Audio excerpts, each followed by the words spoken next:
The season ended about 2 months ago, but of course the World Cup got in the way, so I wasn't able to make this video. It was fully on the World Cup, but here I bring you my reaction to my 2025-2026 predictions across the top 4 leagues.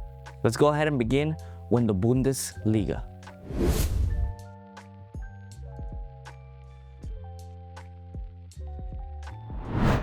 Now for this one, as y'all can see, I predicted Bayern Munich, Dortmund being the top 2 teams, and Frankfurt and Leverkusen as being in the top 4 as well. Leverkusen, of course, I did think that they were gonna fall off because they had Erik ten Hag.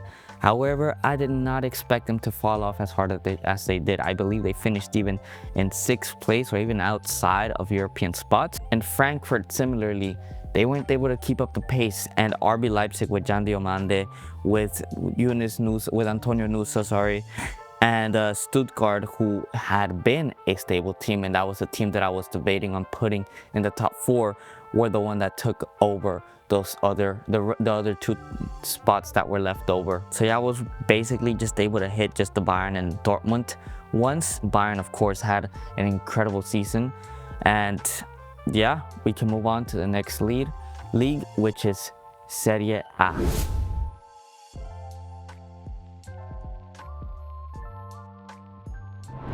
Now here in the Serie A, as y'all can see, I'm quite impressed with how many I hit. I hit 3 out of 4, spot on.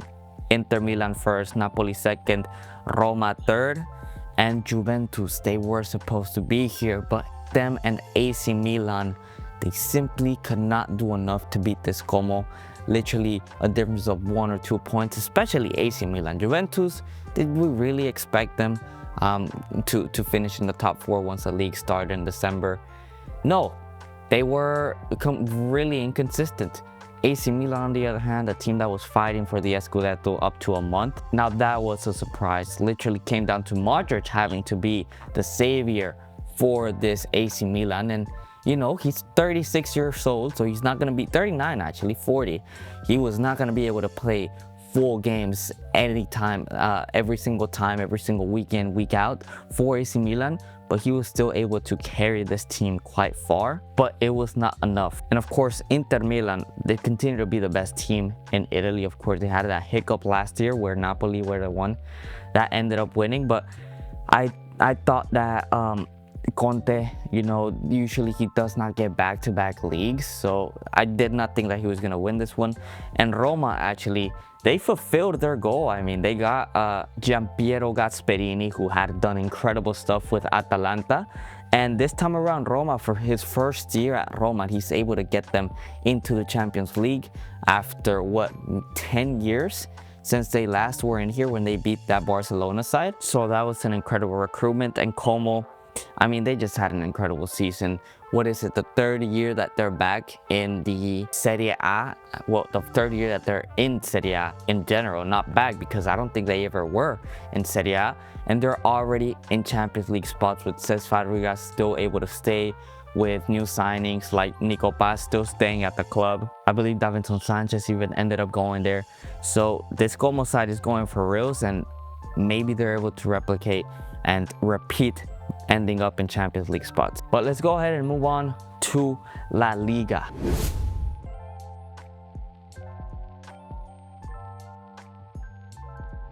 La Liga.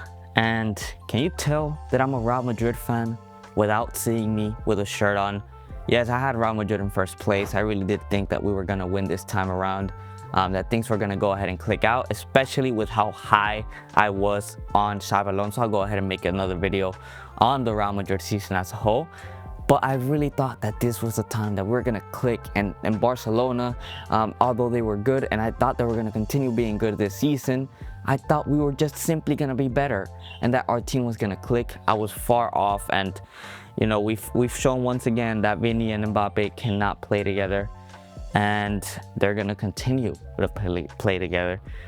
We ended up in 2nd place, and realistically, we were not really a competition against Barcelona, and we were a complete shit show. Barcelona, on the other hand, they did their job. They yet again won another La Liga. They're just farming these at this point. And Villarreal finished in third place, snatching the spot that would have been for Atletico Madrid. And Atletico Madrid that was incredibly subpar, that they put their eggs and all in one basket in the Champions League in the latter end of the La Liga. And it did not work out. They weren't able to make it to the Champions League final. They ended up falling to Arsenal and Villarreal, who are back in the Champions League. These couple teams, apart from Real Madrid, the Atletico Madrid and Barcelona's rest, they're a complete seesaw. You don't really know who's going to be able to make it into the Champions League. We saw last year that Athletic Club was that team that had that incredible season. And this time around, I don't even think they're able to qualify for any European competitions. The fall off was insane. But I mean, Real Betis was the team that I actually had going into the Champions League, and they were able to make it with Isco and stuff after a while. So that's going to be a welcoming addition. Villarreal, same thing. And I made my video about players that I thought were incredible in the World Cup, that I thought were really good, and breakout players. And Alex Freeman and Renato Vega were both there, players who played an incredible World Cup. And they're both in Villarreal, so hopefully this means that Villarreal is going to start competing against Atletico Madrid, against Real Madrid, against Barcelona for, I don't know, maybe a second place finish or something like that. A resurgence of a new powerhouse in the Spanish league, because realistically, if Real Madrid is not winning, to me it's a boring league. But anyways, let's move on to our final league.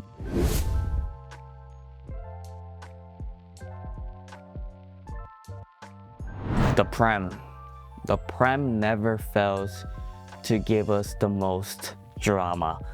I think looking at this predicted lineup, at this predicted table, I really do not see how it was pretty far-fetched.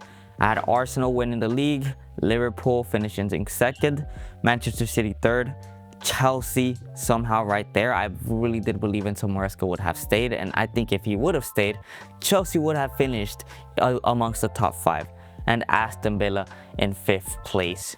Who would have thought that Liverpool would have been competing for the Champions League in the last match day against Bournemouth after the transfer window that they had last year? Wow. They really got saved by the skin of their teeth. But of course, probably I was able to hit Arsenal first place, something that a lot of people, after seeing the transfer window that Liverpool had gone on to, people did not expect Arsenal. But my reasoning was that Liverpool had brought in so many of these players that it probably was going to cost a bit of time for this team to actually start playing well, for the chemistry to start building. And it actually took them the entire season, and I don't even think they were able to get that chemistry going. And in Pep's last season, Manchester City finished up in second place to an Arteta side that played some of the most terrific football I've seen since Jose Mourinho at Chelsea, or since Atletico Madrid made it to that Champions League final in 2016. But nonetheless, they got through the rough patch. Arteta needed this trophy. I talked about it in that same video that this was Arteta's last opportunity to make it. We were seeing a Manchester City who was on a rebuild, a Liverpool who had, like I said, was rebuilding as well, and the other top sides were not up to the standards. And congratulations to Arsenal, because like I said, they were able to break that mental block that they were going through this season, and they did it with quite a bit of injuries as well. Now, I already talked about the major surprise here with Liverpool, but Aston Villa, once again, cementing themselves as a team that's going to be in the Champions League. They were able to win the Europa League, and even for a time, they were able to compete for first place, or they were within reaching distance. Yeah, but they were not able to win the league, but they finished in Champions League spots. They're gonna have to get a lot of signings if they want to stay in these Champions League spots. We saw what happened 2 years ago, where they made it far in the CL, but it was not enough for the league. They ended up, I believe, in Europa League. But yeah, I think Aston Villa, they've quickly become one of my favorite teams to watch. They're truly a road to glory type of thing. This is a career mode that we're watching right here. And hopefully, especially John McGinn, that guy's a legend for this team. They should definitely build him a statue after he retires. And I'm very excited to see Aston Villa in the Prem. They're no longer going to have their Morgan Rogers, but they have Monsambi, who is an incredible baller. Hopefully he's able to lace up those boots that Morgan Rogers once wore. So they're excited to see Aston Villa. And the final team that finished in third place, Manchester United. No European football. That probably gave them a boost, a game a week. They started incredibly rocky with Ruben Amorim getting sacked around December, and with Michael Carrick picking up the reins and steering this Manchester United into a solid third place finish. They've already been pretty active in the transfer window. The question is, are they going to be able to have enough players to, same situation as Aston Villa, are they able to juggle both the Champions League and the Premier League, staying in those top spots? Are they going to have to sacrifice one or the other? That's going to be a remainder to see. But yeah, that's going to be the end for my reaction to my predictions. Just to sum it up, I was able to hit 6 out of 18 perfect hits. Of course, the main ones being the one from City. I hit top 3 spot on. That was incredible. And for overall finishing in Champions League spots, I was able to hit 13 out of 18. So that's not a bad percentage as well. But anyways, guys, that's gonna be it for the video.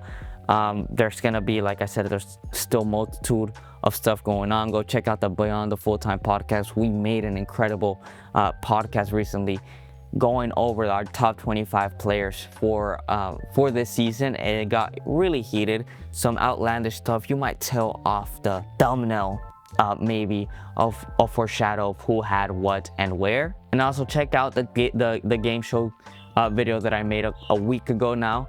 It's a really fun video. I also did it with the BFT cast, so go ahead and check that out. And of course, Real Madrid content is going to be coming back pretty soon. But for now, we'll leave it at here. I hope y'all enjoyed, and I'll see y'all on the next video.